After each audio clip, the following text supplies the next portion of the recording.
Blissful evening, ladies and gentlemen. Thank you again for joining us for another episode of your favorite TV show, African Youth Time Show. Tonight, I am your host, and my name is Sangwa Pia Duchis, as you already know.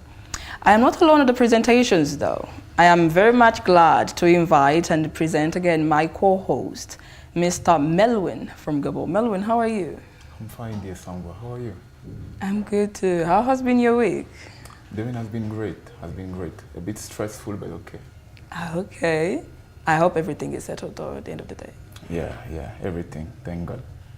So as you already know, every Thursday we have a specific topic that we talk about, and we have guests.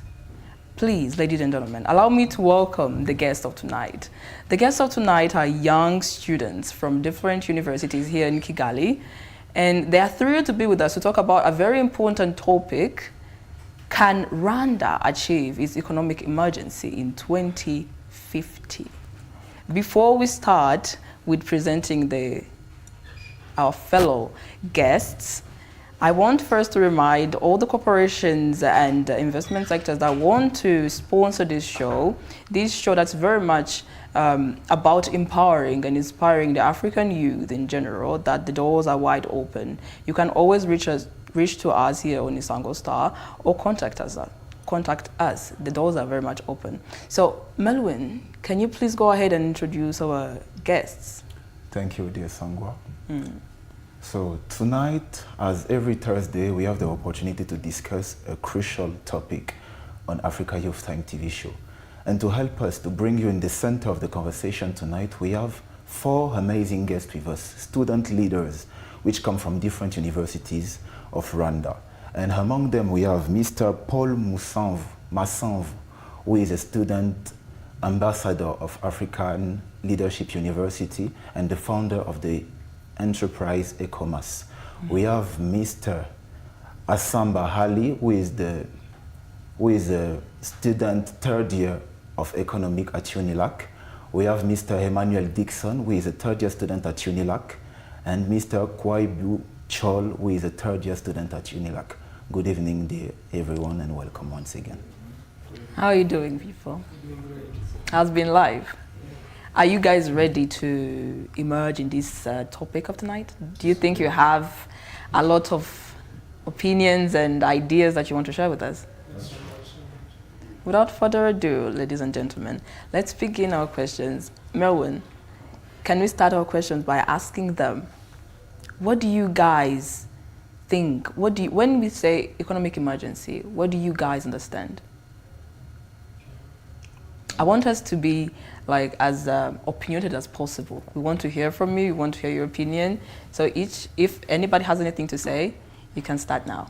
What do you guys hear about economic emergency? Let's start from there. Okay, thank you so much. I think I'll start. So basically, as a student who has some brief history in economics. Oh yes, introduce yourself first. Oh, sorry, thank you. Like he said, my name is Paul Massanvu. African Leadership University, where I serve as a student ambassador, and as well I'm a founder of a startup called ECOMAS that is into climate and intersection of and agriculture. Oh, so you do something about climate change? Yeah, that's really nice. That's very nice. Thank you so much. So to address your question, I think economic emergency, from my own understanding, is that state by which most economies, or should I say governments, or should I say countries or states, okay, it's that moment in time when resources that are available cannot be sustainable now for the near future. So it's normally a situation that maybe what's being produced is not matching with what's being, should I say, being used, or should I say as well, what's available cannot sustain the whole majority. So the state of emergency is basically now when we reach to a problem where when we calculate what's at the disposal, it's not matching the numbers that it has to, take use of the things that are available. So it's emergency because when we look at it economically, certain resources have to be enough for a calculated number of people. So if this is not matching, then we declare it economic emergency, and certain economic steps, or should I say, measurements have to be taken so as to counter this problem. I think with that said, thank you. You have to repeat. Oh. I think you are going to have to go to repeat your answer.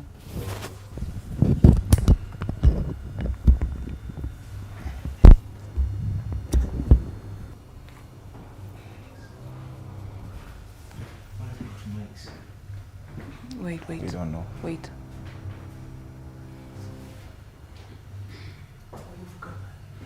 Mvuke.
So as I was saying, I was asking you, Mr. Paul, do you think that Africa in general can achieve its economic emergency by 2050? Okay, thank you so much. So from the way I look at things, yes, there's hope. And it's in the case where we are able to utilize the hope. So it's a 50-50 coin dice where we have to, match what we think can happen with our actions. So if the question, is it possible? Yes, it is. And then now we go on to the how. Exactly. So personally, I do believe it's possible. That's the direct answer. And it's only going to be possible if, as Africans, we are able to adopt the certain, should I say, methodologies that we have to, so as to reach the goal that we dream of. So by 2050, I personally, I actually believe by 2040 is still possible. By 2040? Provided the fact that, we align with what we have to, and then also staying true to ourselves. Because as you can see, in Africa, we have the most resources. That's, those who tend to make it, actually get it or obtain it from. So there's nothing that is really stopping us. And the talent is there as well. That's nothing we can negotiate about. As well, we talk about resources, talent, and then there's room for improvement as well in Africa. So at the end of the day, I would believe that by 2050, Africa would have achieved the economic emergency. So according to you, what is economic emergency? Oh well, to define economic emergency, in similar terms, I would say it's when a certain nation or state has reached a point in which the resources that they have may deem not to be enough for the consumption that is there. For example, if we have people, certain number of population or demography in a certain area, and then what we think we have in stock for them is not going to be enough, or what we think the agriculture sector is going to produce for them is not going to be enough, then we have to declare that, economic emergency, because at some point we can't feed our own people. So we can stretch this debate to a lot of sectors, but economically, I think basically when economic resources cannot be enough, that's to talk about even the production level, the consumption levels as well. So basically that's what I believe. Pass the mic to your colleague. Yeah, to start off, I'm going to introduce my name again. I'm Kwai Biu, as my colleague said. So to define what the question is, economic emergency is a state like where a country is in low income state, and try to elevate to diversify economy. Like Africa here, we are lagging behind so much. Now you see the economy, people are earning less money. So if we try to move, we are going to move to more diversified economy. Yeah. So that's it, and it is possible to achieve that. It's very much possible if we utilize the population, the young population we have. If we work like building infrastructures, for example, putting them in place, it can enhance it. So it's possible actually, but we need to utilize the resources we have and the young population we have, so we can achieve that. Okay, thank you. So you guys really think that the only thing that Africa needs to achieve its economic emergency is by just using the youth? No, it's not only youth. And the resources? Yeah, the resources as well as youth, and then try also to be a player in global market. But we all agree that all of the African countries don't have the same resources. Yeah, we do.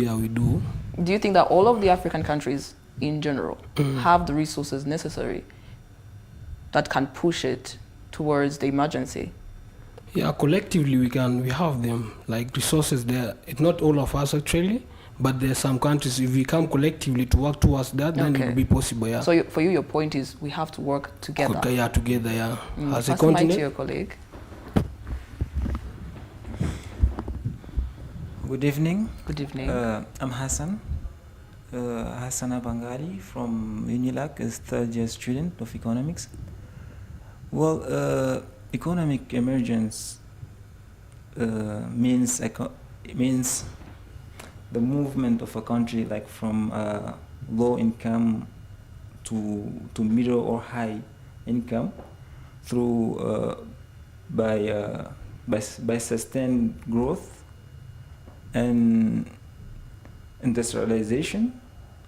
Yeah, and it's more than just GDP growth. It's also better education, healthcare, high quality standard of living, and reduced poverty. Yeah, that's all. So let me ask you guys a question, okay? Is a development model based on natural resources sufficient to achieve economic emergency? Well, it's a no. You don't think so? It's not. Because natural resources are volatile, like unstable, like they can the values in the unstable in the values, and yet they can run dry. So they are not everlasting. So a country is not, somehow they are not reliable. So better if the economy depends on industrialization. So you don't think that the natural resources are enough? No, alone they are not enough.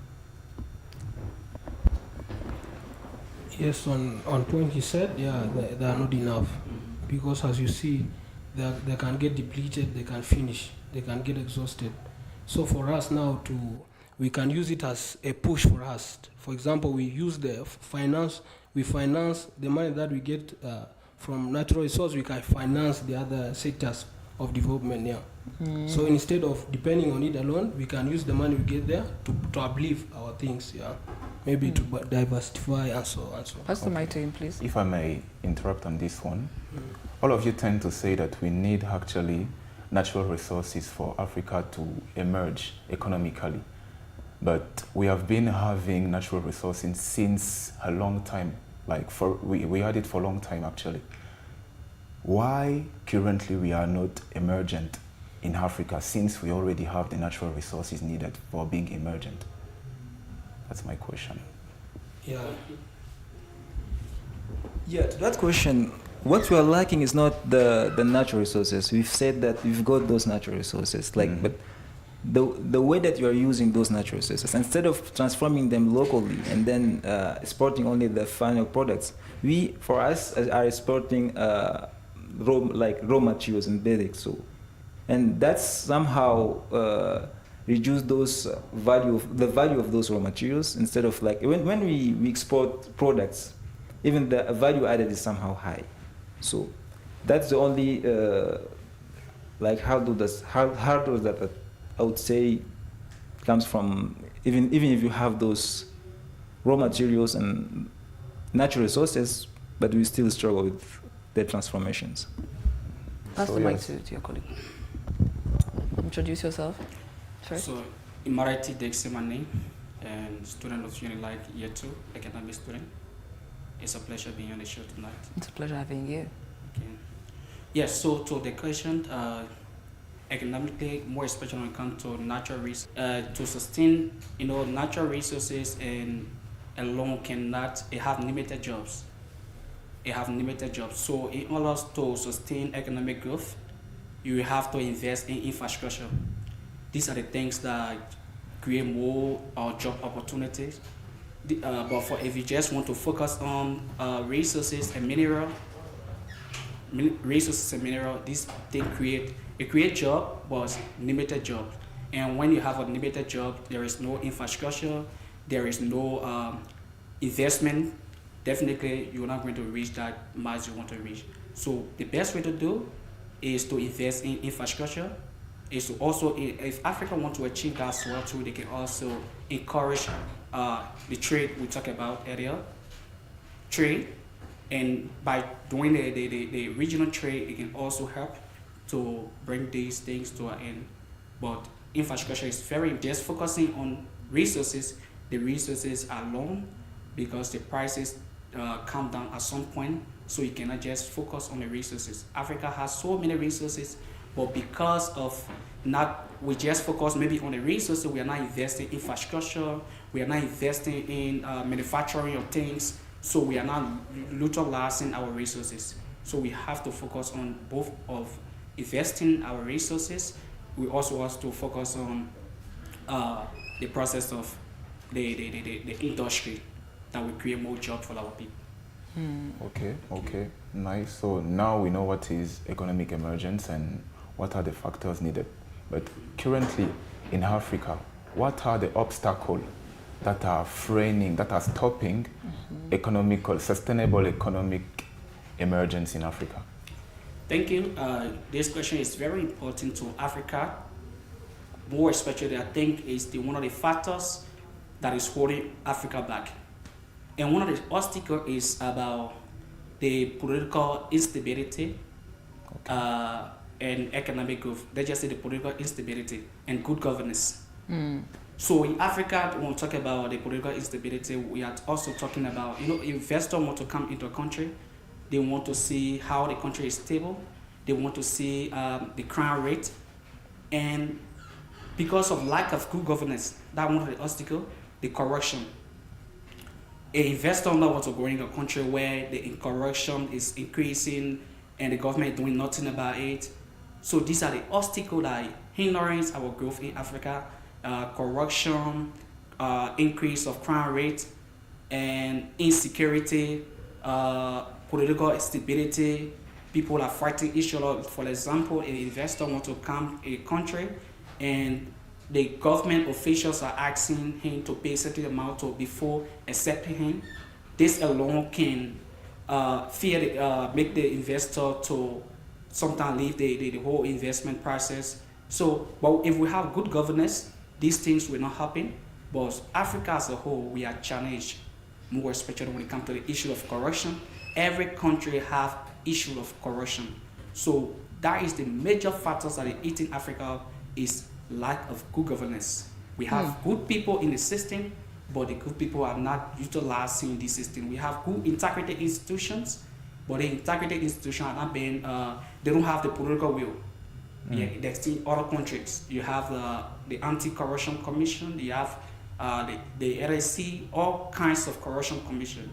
But do the people have that political will? That means that they don't have the backing of the president to do everything possible to investigate people. No.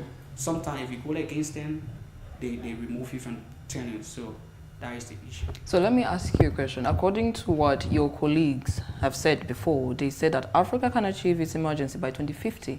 But you just mentioned that according to the governance, that according to everything that you mentioned, according to that, according to what he just said, do you guys still think that we can reach there? By He mentioned a lot of points. You guys heard it. According to that, I want to challenge you guys to work on the point that he said and tell me that, according to that, do you really think that we can reach our emergency by 2050? Based on the fact that he said the good government that is not working, the corruption and everything like that. Well, it's possible to achieve it. We still believe in it. All we need is like ethical and strong leadership that focuses like not the leadership that is self-serving, but that serves the nation.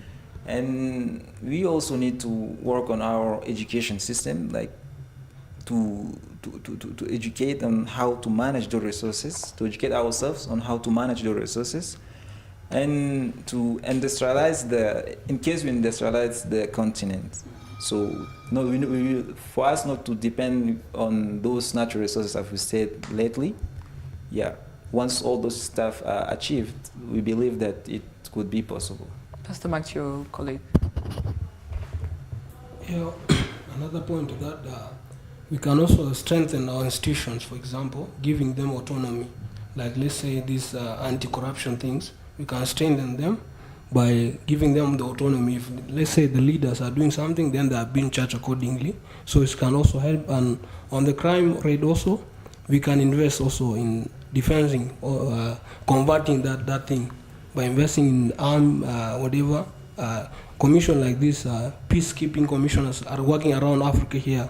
Like example of Eastern DRC, the other, let's say past 2 years, different peacekeeping missions were taken, soldiers were taken from different parts of Africa and they were brought to the scene. So by this also we can convert crime rate and...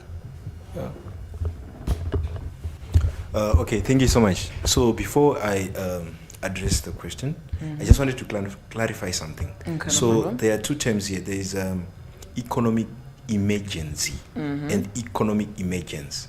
So the difference here is emergency is like a threat, right? And then emergence like bringing up something, you understand? Okay. So I just wanted to clarify. So that's why we might have a bit of confusion. Yeah. So to address from what he mentioned, then I would say, okay, a similar question was asked at one of these recent conferences, the East African Community AI Conference. So I was part of the youth delegation, and my question was, what is the challenge that youth face in AI?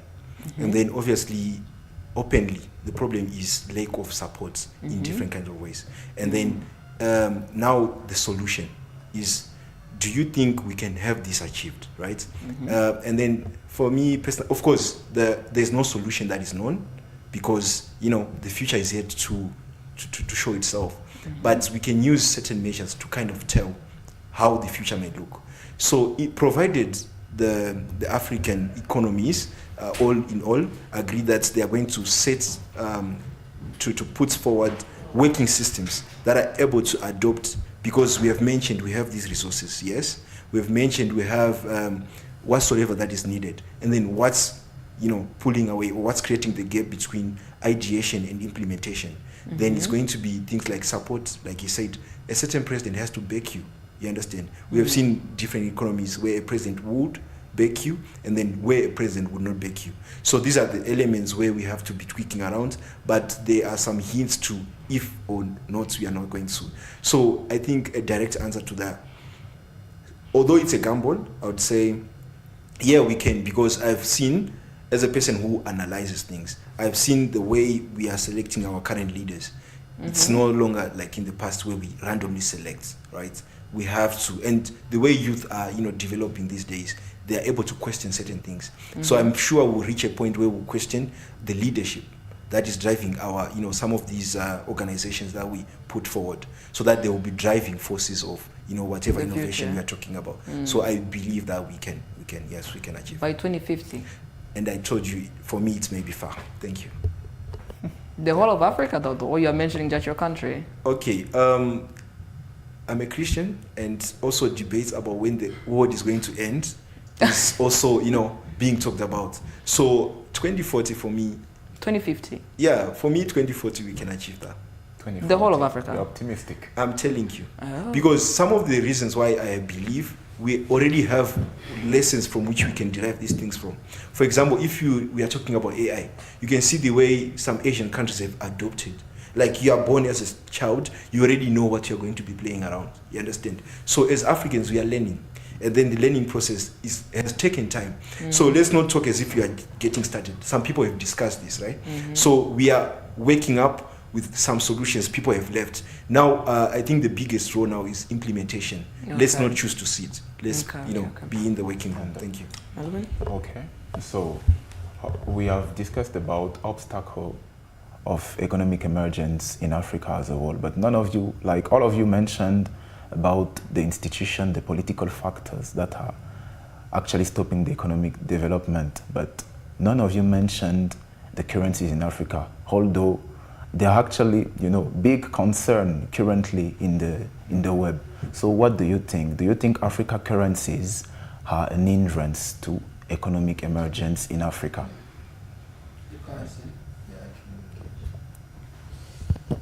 Yes. So for the issue of the currency, is a major factor too as well, because of when we talk about the regional trade. So take for instance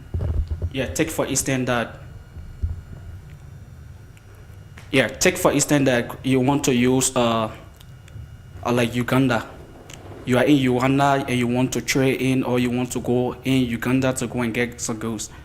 The currency in Uganda is different from the currency in Uganda, and the currency in Uganda is low, so they have to do about the interest rate. The interest rate is also different. You also have to do about the inflation.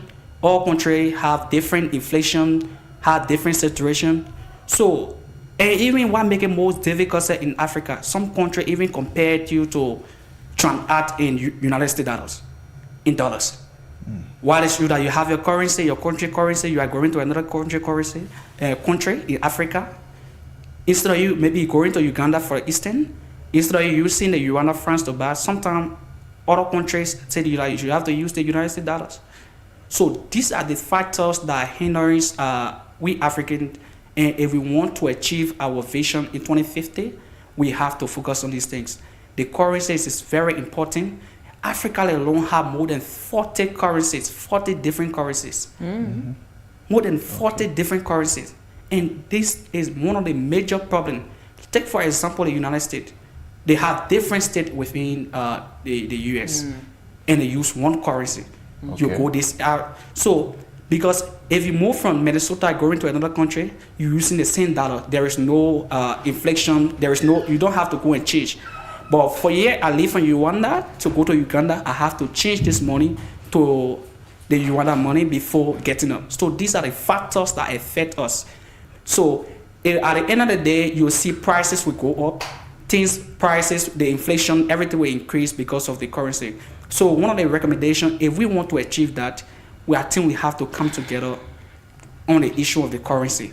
If Africa can learn, or for the East Africa, for example, they have decided to use one currency, that would be important. East Africa also, West Africa also, Central Africa also, if they want to use one currency, but you just, regional trade, you are using so many different currencies. That is very bad. And I think we have to look at it from the global perspective, that we can see how we can change the dynamic in terms of the economic growth.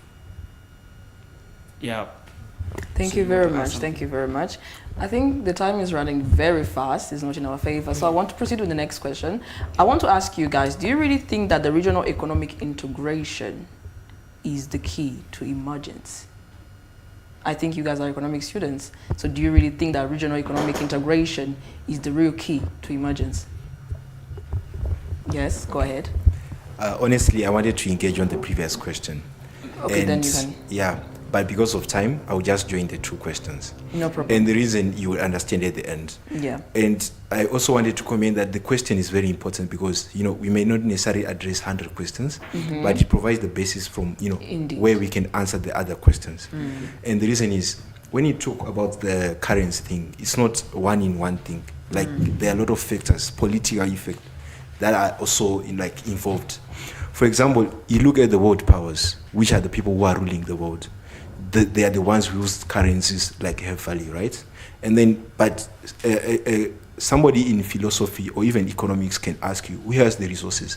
Because when you study economics, they talk about the fiscal policies, monetary policies. It's basically the way maybe money is backed. Like, how do you back your money?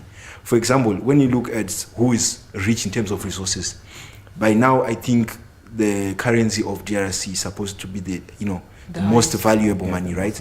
But now the question is, then what's happening, right? So I think when we try to create solutions looking at this, it will give us a better approach to whatever we are trying to reach, right? So now to address your question, provided that, and this is an answer to even the initial question you're asking. The fact that we have resources is not even enough. Because in Zimbabwe, we might have gold and lithium. We have lithium, the largest producer in Africa, but we might not have oil like Nigerians, right? So there is integration now that comes in play. How are we supposed to maybe gain from our neighbors? You understand? So we may not all be talented the same way. We may not have the same resources. But now when you talk of integration, which is basically being able to get the help from a fellow brother, a fellow neighbor, then we are making sense. Because we can't sustain ourselves as one person. That's why I was telling you, the reason why I have hope, we can easily build these relationships.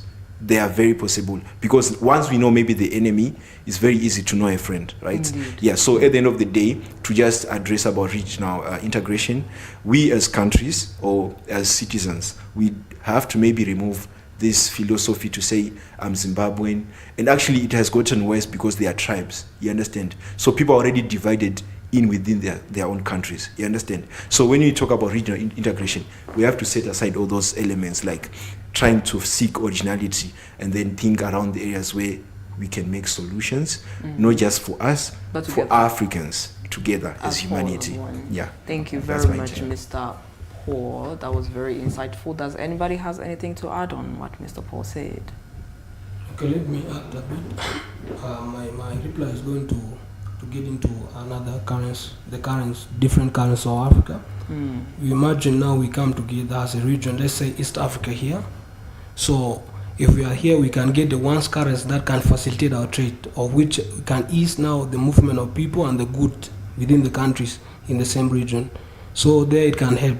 So region, inter-region trade is also crucial to achieve that emergency. Yeah. That emergency. Melvin?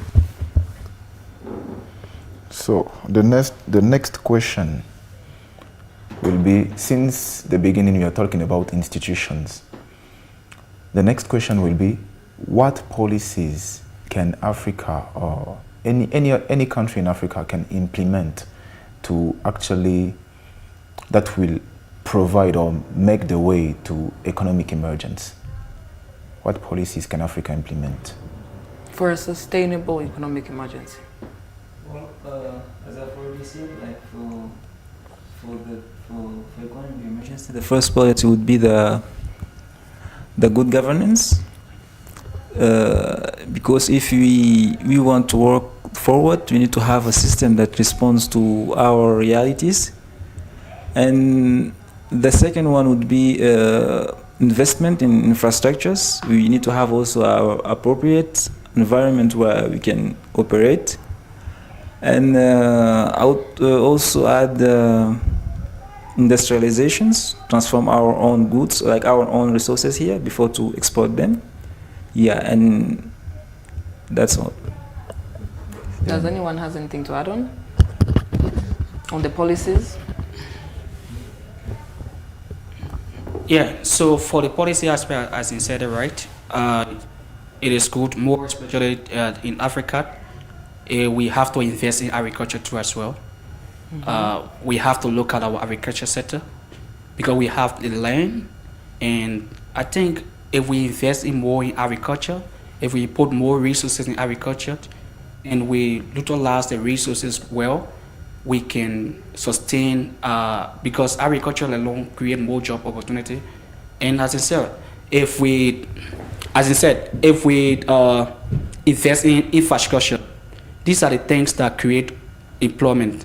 So it is important in order to reach that goal, in order to get a good policies, not just borrowing policies from foreign area. We have to tackle the issue of agriculture. We have to invest in agriculture, infrastructure development, and the good governance as itself. Good governance is one of the major factors because you cannot achieve all of these things without a good governance. So we have to promote good governance. When there is good governance, you'll see more investor, you'll see more productivity. But when there is bad government, there will be stability, political stability, and there will be a lot of issues that will cause inflation and whatsoever. Thank you very much. I think he has something to add on. Okay. Didn't you create you have something about agriculture, right? Yeah, it's in the same. That's yeah, so- incredible, incredible. Thank you so much. So I think I will explain this in similar terms so that maybe a third grade can understand.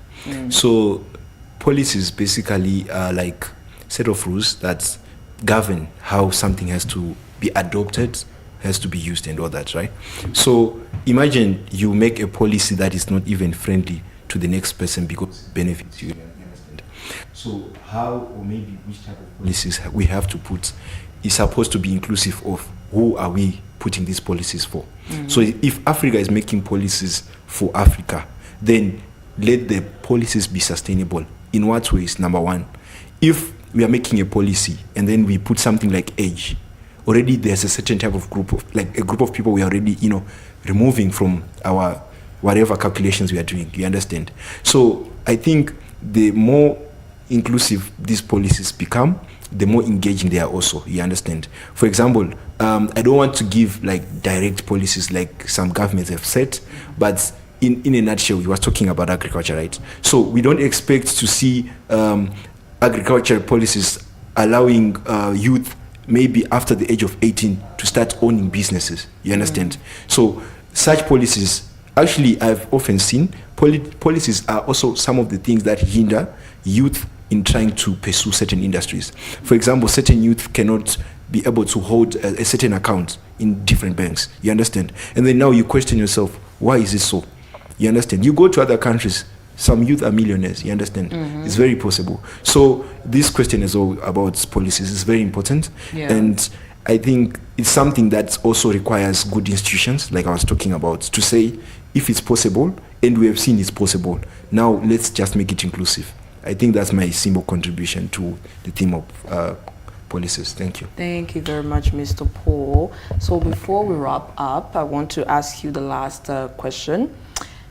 What can you advise, or what would you be your last words towards this conversation as a whole? Any lesson, any advice to the youth, to the government? Yeah, thank you so much for the invite. It's been a wonderful discussion. And my advice to the government would be that, or to every African country, we have to encourage good governance. And the issue of, just to end on this note, the population growth too as well is also important. Some people, like the Western world, we have a policy, population growth would make, population growth is also both factors, or depends how you manage it. Africa, having a population growth, or your increase in population growth does not mean automatically there will be downfall or you rise in terms of infrastructure. So if you have a population and you manage that population, because population is the number of workforce, so there, as long the population keep increasing, just know that production will also increase. But if you don't manage it well, it will also cost the government a lot of spending too as well, in terms of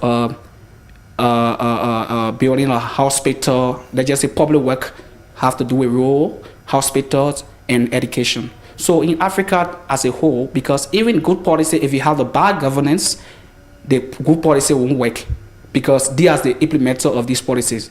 So I want to encourage all African leaders around the world, in Africa, all young people in government should encourage or should practice good governance. Let us practice good governance. That is the only way we can stand on our feet as Africa. That is the only way we can achieve our agenda in 2050. So we must encourage good governance. Thank you for the invite. Yeah, you're welcome. You're welcome. Well, my last word is that the last word that I would let is Africa. We almost have got like all the ingredients for development. We have the people, we have the resources, and we've got the talent. All we need is to put it in work and achieve all that we are dreaming for. Thank you. Thank you.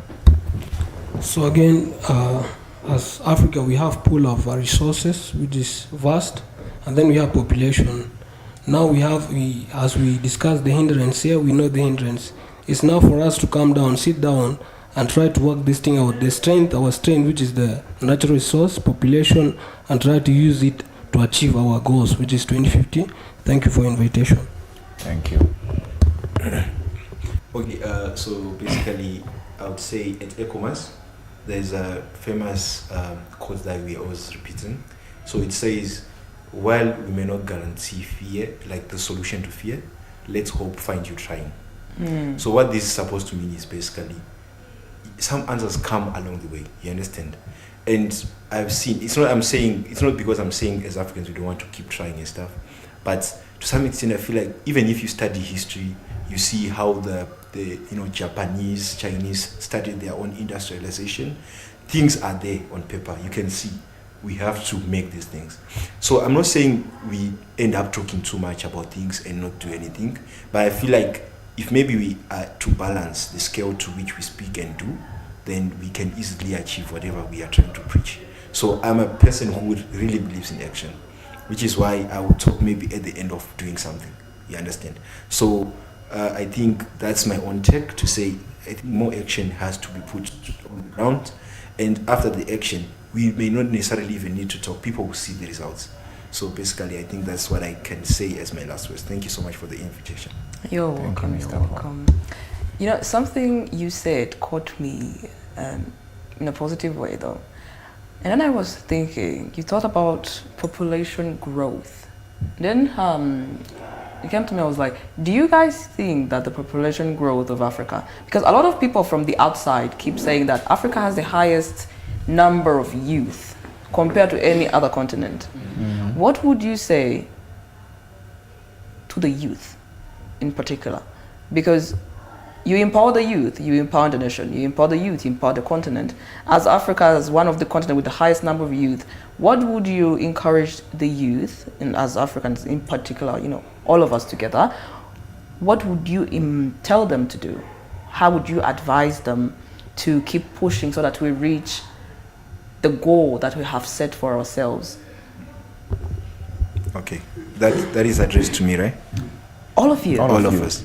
So in most of fellowships, when you are a founder, you go through fellowships, they normally ask those type of questions like, what are the youth supposed to do? Because already we have seen that you guys are implementing projects, trying to do ideas and stuff.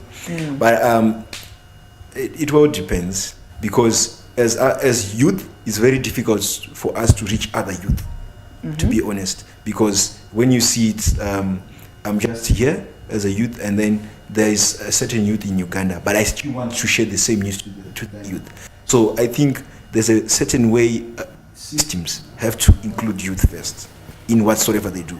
So the reason why I'm saying this is, it's going to be very easy for me at my age to motivate somebody at my age than an older person, because people believe, the older you get, the more experience you get and all that. So some of these things, they don't even come with age, which is why you meet some youth who are more mature than, even older people. Yeah. So at the end of the day, I feel like for me to actually do that, of course we can try. So I can try set up some, informative sessions, try to engage youth in different ways, social media, should we say visibility and everything like that. But I think it always comes back to, are we getting the support from the whole system? You understand? And also, I think there's another thing that maybe next time we find time we can talk or engage about. The leadership itself, is it all youth? Does it include youth? Or it's all elders? Or you understand? About that. Yeah, I mean, The last session. yeah, it's, It was not the last time. Oh, sorry. I don't even think you followed. I wasn't in the country. Next time. Very interesting conversation, by the way. Thank you so A lot much. of ideas, so I think you should check that out. Sure. So I was one of the youth that was not present. So I think as youth, we have to be present as well, where solutions are being made. So it also comes back to us. Are we in the rooms where things or change is being talked about? Yeah. Thank you so much. So what do you guys think? For us, the youth, I would say also, as youth, we've got the time. Let us not be scared of what we want to engage in. We've got the time. Let us make the mistakes and learn from them. If the one feels that he can be a good leader, let it be. Engage in it without any fear, and then let the thing flow. If you think you could be a good entrepreneur, just launch it, and everything is going to flow. Yes, so for African youth, my advice to them, or my advice to all of us would be one thing that is more important in Africa, the youth, they are being misused by the politicians. They are being misused. Like in other countries, the politicians will use the youth to get to power, and after they turn their back on the youth. So as a youth, we should not be a tools wherein politicians will just use us, and after there is no opportunity for us, and they just dash us down. We should try to put ourselves together. And most of these problems that are caused in African countries are caused by youth. The other people or the politicians will use the youth to cause chaos among themselves, to bring disunity. So as a youth, we have to get a second thought. Let us invest in what we believe in. Let us ask our government in terms of then open the opportunity for us to go to school, for us to learn new things. We should not just sit and relax that all is well. No, we have to seek for more opportunity, because the more you learn, the more you know new things. We cannot continue doing the same thing over and over and expect different results. So as a young person, as a youth, you must try to learn different things. You must try to bring solution. How can we make the country develop? How can we make Africa a good one? These are the things we should think about, and not breaking division in our region. Thank you. Do you have something to add on?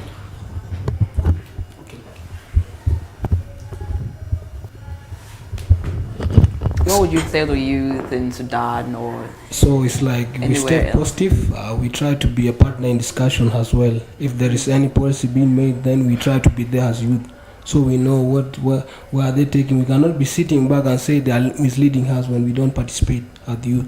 So it's up to us now to be participant and be aware of what is happening as youth, and not try to engage in this tension being created. So that's all I can add to them. Thank you very much, guys. Thank you for all of your constructive opinions, for all of your thoughts and, very brilliant ideas. Can you please clap for yourselves?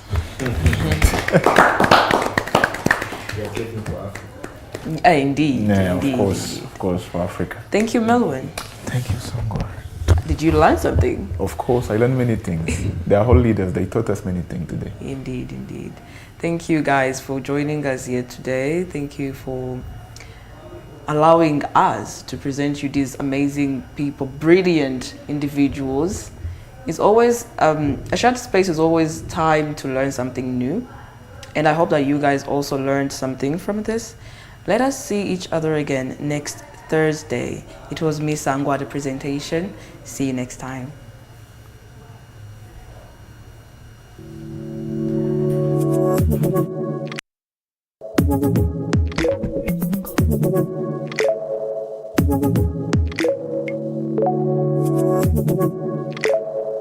Thank you.